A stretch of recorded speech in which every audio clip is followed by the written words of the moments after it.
Polda Metro Jaya akhirnya turun tangan setelah video viral seorang pria yang mengaku sebagai anak anggota Propam Polda Metro Jaya membawa mobil dari Polsek.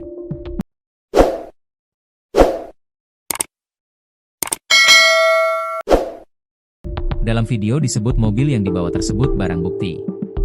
Polda Metro Jaya memastikan seluruh klaim pria tersebut tidak benar. Mobil yang ia bawa pun dipastikan bukan barbuk. Kabid Humas Polda Metro Jaya Kombes Budi Hermanto menegaskan hal itu dalam keterangannya, Minggu, 23 November 2025. Dan kendaraan itu sudah dapat dipastikan bukan barang bukti, akan tetapi merupakan kendaraan take over kredit, ujar Budi. Pria dalam video itu diketahui berinisial MAF dan masih berstatus mahasiswa. Budi menepis isu bahwa ayah MAF merupakan personel Propam Polda Metro Jaya. Tidak benar orang tua yang bersangkutan berdinas di Propam Polda Metro Jaya, tegas Kombes Budi. Polda Metro menyebut MAF saat ini berada di Yogyakarta dan akan dipanggil untuk dimintai keterangan terkait pernyataan yang ia ucapkan dalam video.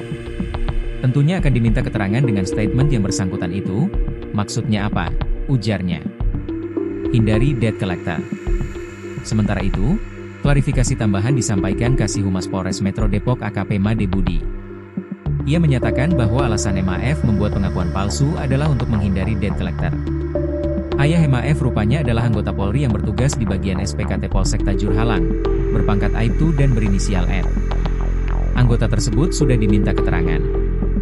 Alasannya, si anak, untuk menghindari debt collector, kata Made Budi. Ia menegaskan kendaraan yang dibawa MAF adalah mobil pribadi keluarga. Iya, mobil pribadi. Mobil overkredit, namun menunggak, sambungnya. Sebelumnya, video MAF menjadi perbincangan lantaran ia menyebut mobil tersebut merupakan barbuk Polsek. Ini BB Polsek, ini ada BB-nya Polsek, ujar pria berkemeja abu-abu itu dalam video.